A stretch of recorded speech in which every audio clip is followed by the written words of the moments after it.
ਵੀ ਅਸੀਂ ਇੰਡੀਆ ਤੋਂ ਅਗਰ ਪਾਕਿਸਤਾਨ ਦਾ ਵੀਜ਼ਾ ਲਵਾਉਂਦੇ ਆ ਤੇ ਸਾਡਾ ਕਿਸੇ ਕੰਟਰੀ ਦਾ ਵੀਜ਼ਾ ਨਹੀਂ ਲੱਗੇਗਾ। ਬਿਲਕੁਲ ਫੇਕ ਗੱਲ ਹੈ, ਇਹਦੇ ਵਿੱਚ ਕੋਈ ਸਦਾਕਤ ਨਹੀਂ, ਕੋਈ ਇਹਦੇ ਵਿੱਚ ਸੱਚੀ ਗੱਲ ਨਹੀਂ, ਸਭ ਝੂਠੀ ਗੱਲ ਹੈ। ਤੁਸੀਂ ਆਣਾ ਕਿਹੜੇ ਦਰ ਤੇ ਜੇ ਯਾਰ? ਜੇ ਤੁਸੀਂ ਇੱਕ ਮਿਸਾਲ ਹੈ, ਆਪਣਾ ਅਰਦਾਸ ਕਰਨ ਵਾਸਤੇ ਆਏ ਹੋ, ਆਪਣੇ ਰੱਬ ਨੂੰ ਮਨਾਉਣ ਵਾਸਤੇ ਆਏ ਜੇ, ਆਪਣੇ ਪਿਆਰ ਆਪਣੀ ਦੁਨੀਆ ਔਰ ਆਖਰਤ ਬਿਹਤਰ ਕਰਨ ਵਾਸਤੇ ਆਏ ਹੋ। ਇੱਥੇ ਕੋਈ ਪਰੇਸ਼ਾਨੀ ਨਹੀਂ। ਪੰਜਾਬੀ ਤੁਹਾਡੇ ਨੇ, ਤੁਸੀਂ ਸਾਡੇ ਹੋ। ਅਸੀਂ ਇਨਸ਼ਾਅੱਲਾ ਹਮੇਸ਼ਾ ਪੰਜਾਬੀ ਭਾਈ ਚੜ੍ਹਦੇ ਔਰ ਲਹਿੰਦੇ ਪੰਜਾਬ ਦੀ ਮੁਹੱਬਤ ਨੂੰ ਲੈ ਕੇ ਪੂਰੀ ਦੁਨੀਆ ਨੂੰ ਦੱਸਣਾ ਹੈ ਵੀ ਅਸੀਂ ਦੋ ਨਹੀਂ, ਅਸੀਂ ਇੱਕ ਹਾਂ। ਸਾਡੀਆਂ ਰੂਹਾਂ ਇੱਕ ਨੇ, ਅਸੀਂ ਧੜਕਦੇ ਵੀ ਇੱਕ ਦੂਸਰੇ ਦੇ ਨਾਲ, ਸਾਡੀਆਂ ਰੂਹਾਂ ਵੀ ਇੱਕ ਦੂਸਰੇ ਦੇ ਨਾਲ ਧੜਕਦੀਆਂ ਨੇ। ਅੱਲਾਹ ਸਭਨਾਂ ਤੇ ਆਪਣੇ ਸਲਾਮਤੀ ਰੱਖੇ। ਕੈਨੇਡਾ, ਯੂਰਪ, ਅਮਰੀਕਾ, ਪੂਰੀ ਦੁਨੀਆ 'ਚ ਵਸਦੇ ਜਿਹੜੇ ਪੰਜਾਬੀ ਭਾਈ ਨੇ, ਦਿਲ ਖੁੱਲ੍ਹ ਕੇ ਆਪਣਾ ਵੀਜ਼ਾ ਲਵਾਓ। ਕੋਈ ਪਰੇਸ਼ਾਨੀ ਨਹੀਂ, ਕੋਈ ਟੈਨਸ਼ਨ ਨਹੀਂ। ਤੁਸੀਂ ਪਾਕਿਸਤਾਨ ਦਾ ਅਗਰ ਵੀਜ਼ਾ ਲਵਾਉਂਦੇ ਹੋ ਤੇ ਪੂਰੀ ਦੁਨੀਆ ਦਾ ਵੀਜ਼ਾ ਲੱਗੇਗਾ।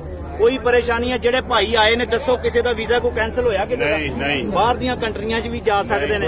ਕਿ ਟੁਰ ਗਏ ਯਾਰ ਮੁਹੱਬਤਾਂ ਵਾਲੇ, ਆਖਰੀ ਗੱਲ ਤੇ ਲੈ ਗਏ ਨਾਲ ਹਾਸੇ, ਮਾਂ ਦਿਲ ਨਹੀਂ ਲੱਗਦਾ ਯਾਰ ਮੁਹੰਮਦ, ਦੱਸੋ ਜਾਈਏ ਕਿਹੜੇ ਪਾਸੇ।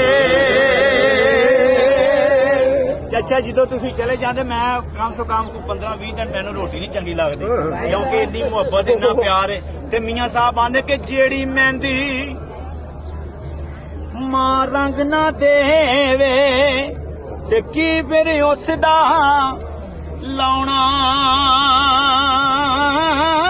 ਉਹ ਜਿੱਥੇ ਗਿਆ ਦੀ ਕਦਰ ਨਾ ਹੋਵੇ ਸਰਦਾਰ ਜੀ, ਕੀ ਫਿਰ ਉੱਥੇ ਜਾਣਾ। ਤੇ ਵੀਰ ਜਿਹੜੇ ਨੇ, ਵੀਰਾਂ ਦੇ ਦਰਦੀ ਹੁੰਦੇ ਨੇ ਕਿ ਵੀਰਾਂ ਤੇ ਦਰਦੀ ਹੁੰਦੇ ਲੋਕੋ, ਵੀਰਾਂ ਦੀਆਂ ਬਾਵਾਂ ਇਹ ਬਾਪ ਨੇ ਸਿਰ ਦਾ ਤਾਜ ਮੁਹੰਮਦ, ਲੋਕੋ ਮਾਵਾਂ ਠੰਡੀਆਂ ਛਾਵਾਂ।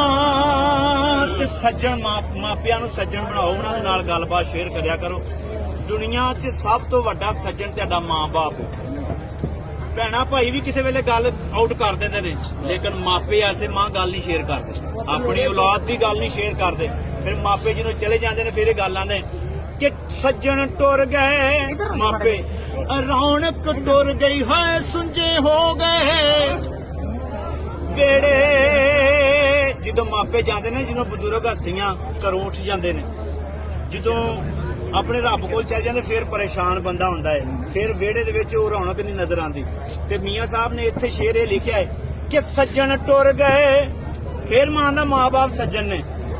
ਇਹਨਾਂ ਦੀ ਗੱਲ ਕਰ ਰਹੇ ਹਾਂ ਕਿ ਜਦੋਂ ਮਾਂ-ਬਾਪ ਦੁਨੀਆ, ਸੱਜਣ ਟੁਰ ਗਏ ਮਾਂ ਰੌਣਕ ਟੁਰ ਗਈ ਹੈ, ਸੁੰਝੇ ਹੋ ਗਏ ਵੇੜੇ। ਆ ਸੱਜਣਾ ਦੀਆਂ ਗੱਲਾਂ ਕਰੀਏ ਤੇ ਚਰਖੇ ਦੇ ਹਰ ਤੇਰੇ ਮਾਜਿਆ ਭਾਈ, ਮਾਜਿਆ ਉਹ ਗਮ ਖਾਰ ਨਾ ਕੋਈ, ਤੇ ਮੈਂ ਦੁਨੀਆ ਸਾਰੀ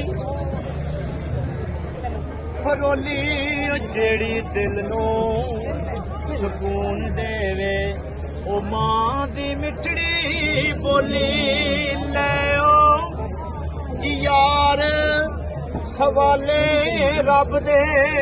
ਇਹ ਮੇਲੇ ਚਾਰ ਜਿਨ੍ਹਾਂ ਦੇ ਉਸ ਦਿਨ ਈਦ ਮੁਬਾਰਕ ਹੋ ਸੀ, ਉਹ ਜਿਸ ਦਿਨ ਸਰਦਾਰ ਜੀ ਫੇਰ ਮਿਲਾਂਗੇ।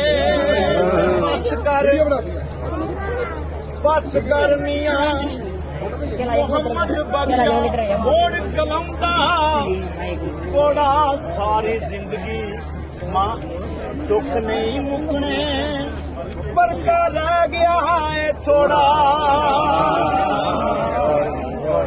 ਬੋਲੇ ਸੋਨਿਆ।